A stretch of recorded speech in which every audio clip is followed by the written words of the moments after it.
Hello everyone, I am Shikha and you are watching your YouTube channel Full Solution. Hello everyone, welcome to the last part of the chapter 3 that is LPG reform.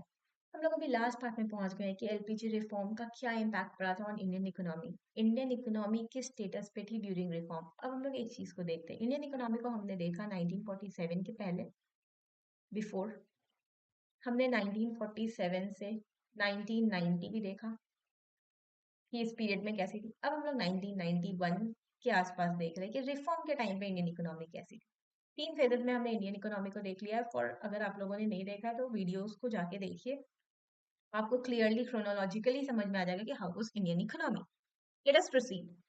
तो सबसे पहले हम लोग देखते हैं, overall crux देखना है, conclude करना है हम लोगों को चैप्टर में। तो सबसे पहले हम लोग देखते हैं जीडीपी का ग्रोथ रेट कैसा था। 1980s की बात करें तो जीडीपी वाज 5.6%, 1990 6.4% एंड 2000 इज 8, 2% का growth rate approximately to the GDP. So मतलब एलपीजी रिफॉर्म हमारे लिए रिजल्ट ला रहे थे। हम जो लिबरलाइज हुए थे, प्राइवेटाइज हुए थे, ग्लोबलाइज हुए थे, उसका इम्पैक्ट हम लोगों को देखने में मिल रहा था हमारी ग्रोथ रेट पे।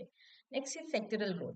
सेक्टरल ग्रोथ मतलब सेक्टर वाइज कितनी ग्रोथ हुई थी। प्राइमरी सेक्टर की अगर बात करें तो 4% ग्रोथ हुआ था, secondary sector 9.5% and tertiary was also 9%। मतलब they both are growing very well, but primary sector का ग्रोथ कम हुआ था। ये क्यों हुआ था ये हम लोग आगे वाली स्लाइड्स में देखेंगे। Next is high FDI inflow. High FDI inflow, foreign direct investment का इनफ्लो बढ़ा था क्योंकि हम अपनी कंट्री को ओपन अप कर दिए थे to the western nations, to the other nations, to the foreign countries. तो 1990s में एफडीआई का इनफ्लो $100 मिलियन था, लेकिन 2000 के आसपास $150 बिलियन हो गया था ये फ्लो। मतलब एफडीआई, लोग आते चाहते थे इंडिया में इन्वेस्ट करना, लोग चाहते थे इंडियन इकोनॉमी में इन्वेस्ट करना। मल्टीनेशनल कॉर्पोरेशंस आ रही थी, यहाँ की कंपनीज बाहर जा रही थी, एक्सचेंजेस हो रहे थे। Next is growth and employment. Of course यहाँ पे एक वर्ड दिखेगा, increase slightly. Growth and employment was slight.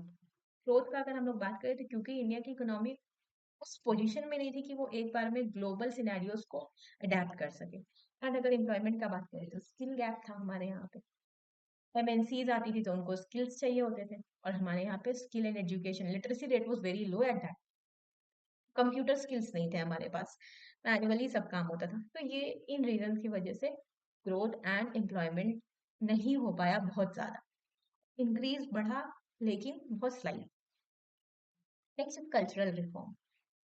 Agricultural reform में कोई भी ग्रोथ देखने को नहीं मिला, वेरी इंपॉर्टेंट।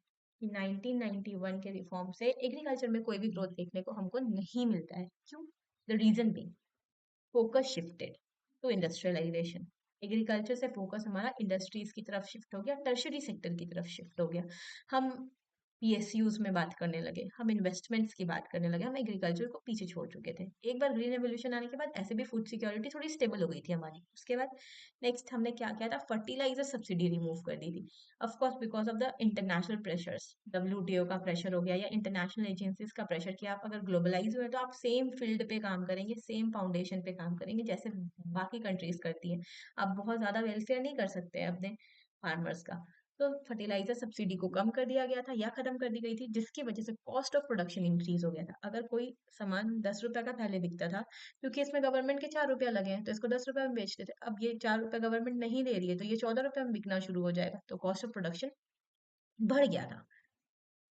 अब हम लोग देखें तो इंटरनेशनल मार्केट के लिए लोग प्रोडक्शन शिफ्ट कर चुके थे। जो इंटरनेशनली चाहिए था, क्योंकि वहां पे प्रॉफिट ज्यादा था, वो प्रोडक्शन भी उन तरह का प्रोडक्ट्स का करते थे जो इंटरनेशनल मार्केट में चाहिए था, लाइक कॉटन वगैरह। Next, price of food grain increase. Of course due to all this reasons food grain का प्राइस इंक्रीज हो गया। अगर इंटरनेशनल मार्केट के लिए भी हम प्रोड्यूस करें तो हमारे डोमेस्टिक मार्केट में प्राइस इंक्रीज हो जाएगा, फूड ग्रेन का शॉर्टेज हो जाएगा फूड ग्रेन का। इस इंडस्ट्रियल रिफॉर्म में बात करते हैं कि इंडस्ट्रीज पे रिफॉर्म का क्या इम्पैक्ट पड़ा। तो सबसे पहला, डोमेस्टिक इंडस्ट्री सफर्ड। जो इंटरनेशनल कंपटीशन में नहीं बियर कर पाई वो सफर की, एमएसएमई सफर किए जिनके पास कैपिटल कम हो गया, और जो नई इंडस्ट्रीज आने वाली थी वो भी नहीं चल पाई क्योंकि उनको इंटरनेशनली बहुत हाई कंपटीशन देखने को मिल रहा था। Next, demand of imported products are very high. अगर हम इंडस्ट्रीज की बात करें हमारे कंट्री में, तो आज भी हम देखते हैं कि मैन्युफैक्चरिंग सेक्टर 20% ही कंट्रीब्यूट करता है टू द जीडीपी। वाई? क्योंकि हम इम्पोर्टेड प्रोडक्ट्स की डिमांड ज्यादा करते हैं। हम लोग बाहर के ब्रांड्स के प्रोडक्ट को ज्यादा पसंद करते हैं rather then our own brands like khadi का ही सिचुएशन देख लीजिए, India Khadi the brand of India, क्या सिचुएशन है। So same thing goes that time also. हमारे पास डेवलप्ड नेशन का एक्सेस नहीं था। एक और भी रीजन है कि हम प्रोडक्ट्स ज्यादा इंपोर्ट करते थे और हम बाहर एक्सपोर्ट कम करते थे। मतलब हम डेवलप्ड नेशन में अपना प्रोडक्ट नहीं पहुंचा पाते, रीजन बीइंग कि उनका अपना स्टैंडर्ड था, एक स्टैंडर्ड सेट था। इस स्टैंडर्ड के प्रोडक्ट ही उनके कंट्री में बॉर्डर क्रॉस करेंगे और इंडियन प्रोडक्ट कुछ स्टैंडर्ड को मीट अप नहीं कर पाते थे। Next, unfavourable trade balance. Of course अगर इंपोर्ट हमारा ज्यादा होगा तो फेवरेबल ट्रेड बैलेंस होगा नहीं, हमारा अनफेवरेबल ट्रेड बैलेंस था। Next is disinvestment. क्योंकि डिसइन्वेस्टमेंट हो रहा था उस समय पे, मैंने बताया था कि डिसइन्वेस्टमेंट इज स्ट्रैटेजिक प्राइवेटाइजेशन, एक तरह से बोल सकते हैं strategic privatisation is called disinvestment. इसमें क्या हो रहा था कि गवर्नमेंट को लॉस हो रहा था पब्लिक सेक्टर इंटरप्राइजेस को और अंडरटेकिंग्स को सेल करने पे। गवर्नमेंट क्या कर रही थी, क्योंकि प्राइवेटाइज होना था, तो जितने भी पब्लिक सेक्टर अंडरटेकिंग से उसको सस्ते पे बेच रही थी। अगर 1 लाख रुपए का सेल होना है तो उसको 80,000 में सेल करके निपटा रही थी, तो गवर्नमेंट को बहुत लॉस हो रहा था। और शॉर्टेज ऑफ रेवेन्यू इज में सबसे इम्पोर्टेंट दो चीज होती है, चलिए एक्सप्लेन करते हैं आप लोगों को। एक होता है कैपिटल, एक होता है revenue. Revenue is the expenditure, day to day expenditure, इससे कोई फ्यूचर में रिजल्ट नहीं आने वाला होता है। लेकिन कैपिटल में अगर आप एक्सपेंड करते हैं तो इसमें फ्यूचर में रिजल्ट आता है, वो इन्वेस्टमेंट है, इसको इन्वेस्टमेंट बोल सकते हैं। तो गवर्नमेंट जो जिस इन्वेस्टमेंट से पैसे कमा रही थी वो रेवेन्यू में खर्चा कर रही थी, वेलफेयर स्कीम्स ला रही थी, पॉवर्टी एलिविएशन स्कीम्स ला रही थी, तो उस पर खर्चा हो रहा था। कैपिटल एसेट्स क्रिएट नहीं हो पा रहे थे, और कैपिटल एसेट्स क्रिएट नहीं होगा अगर रोड नहीं बनेगा, ब्रिजेस नहीं बनेंगे, तो आगे काम होगा नहीं, डेवलपमेंट होगा नहीं। Next is fiscal policy reform. Fiscal policy हम लोग बात कर चुके हैं, गवर्नमेंट जो पॉलिसी फॉर्मुलेट करती है that is called fiscal policy, and RBI जो पॉलिसी फॉर्मुलेट करती है उसका क्या बोलते हैं, monetary policy. Fiscal policy reform होने की वजह से क्या हुआ, हम लोगों ने आगे पढ़ा था कि टैक्स रिड्यूस हुआ, टैक्स कम हुआ। टैक्स कम होगा तो गवर्नमेंट के पास पैसा कम आएगा, गवर्नमेंट के पास पैसा कम आने लगा तो गवर्नमेंट एक्सपेंस कम करना शुरू की, सोशल प्रोजेक्ट्स में लाइक हेल्थ में, एजुकेशन में, इन सब में गवर्नमेंट एक्सपेंस कम करना शुरू कर दी। अगर इनमें कम एक्सपेंडिचर होगा तो ऑफकोर्स बात है, वेलफेयर भी नहीं हो पाएगा, डेवलपमेंटल प्रोग्राम्स भी नहीं आ पाएंगे, तो इन पे नेगेटिव इम्पैक्ट आने लगा। तो एक दूसरे से ये रिलेटेड है कि क्या क्या इम्पैक्ट पड़ रहा है हमारा इंडियन इकोनॉमी में due to the reforms. Next हम लोग देखते हैं, लास्ट में अगर हम कंक्लूड करना चाहें तो हम सिर्फ ये कंक्लूड कर सकते हैं कि reform have the mixed result. कैसे मिक्स्ड रिजल्ट, इसके लिए मैंने दो एग्जांपल्स उठाए हैं। पहला Sirisilla tragedy of Andhra Pradesh and दूसरा सिलिकन वैली ऑफ कर्नाटका। ठीक, सिरिसिला ट्रेजेडी के बारे में थोड़ा सा बात करते हैं। आंध्र प्रदेश में एक गांव है सिरिसिला, वहां पे क्योंकि power cost were high, MNCs आना शुरू हो गई थी, तो अब हम एमएनसीज के लिए तो पावर कॉस्ट बढ़ाएंगे, जो बिजली मिलती है पर यूनिट के हिसाब से उसका कॉस्ट इंक्रीज कर दिया गया था। तो सिरिसिला में जो पावर रूम्स में लोग काम करते हैं, अगर एंड पावर कट्स भी इंक्रीज हो गए थे, क्योंकि पावर ऑफ कोर्स बात है, प्रोडक्शन हमारे पास लिमिटेड है, हमारे पास सप्लाई ज्यादा करनी, तो पावर कट्स भी इंक्रीज हो गया था, पावर का कॉस्ट भी इंक्रीज हो गया था। की वजह से क्या होता था ना, पावर लूम में, सिरिसिला में एक पावर लूम था, वहां पे क्या होता था कि जब जब पावर नहीं आएगी तो लेबर की सैलरी कट कर दी जाएगी, लेबर के वेजेस को कट कर दिया जाएगा।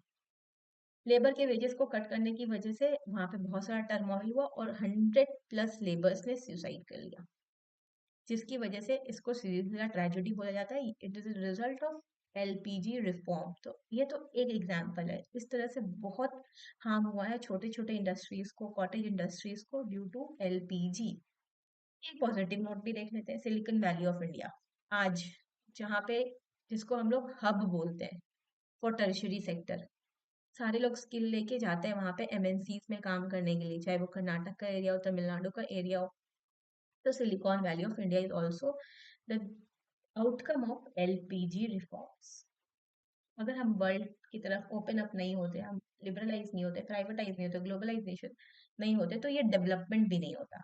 लोग कहते हैं ना, लाइक एक एक अच्छी कहावत है, सुना गया था, कभी सुंदर पिचाई की इंटरव्यू में सुना था कि why India does not have Microsoft.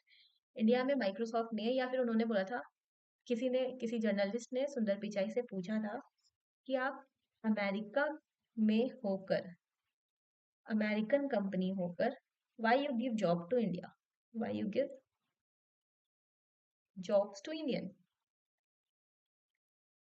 ये उनसे पूछा गया था, किसी जर्नलिस्ट ने पूछा था कि माइक्रोसॉफ्ट क्योंकि अमेरिका में है तो आप इंडियंस को जॉब क्यों देते हो। The answer was, Indians have capacity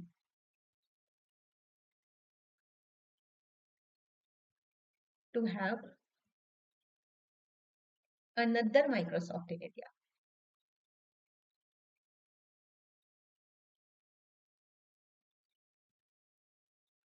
हमने ही खुद को अंडररेटेड करके रखा है। उनको भी पता है कि हमारे पास इतना ब्रेन है, इतना स्किल्स है कि वहां पे जाके हम काम करें, उनके लिए हम यहाँ पे रहे तो हम एक नया माइक्रोसॉफ्ट खड़ा कर सकते हैं फॉर इंडिया। तो this is also the giving of LPG reforms at that time. So thank you very much, I hope आप लोगों को समझ में आया होगा। Please study, LPG is very important part, and for other things please refer to other videos also. Keep studying. Thank you.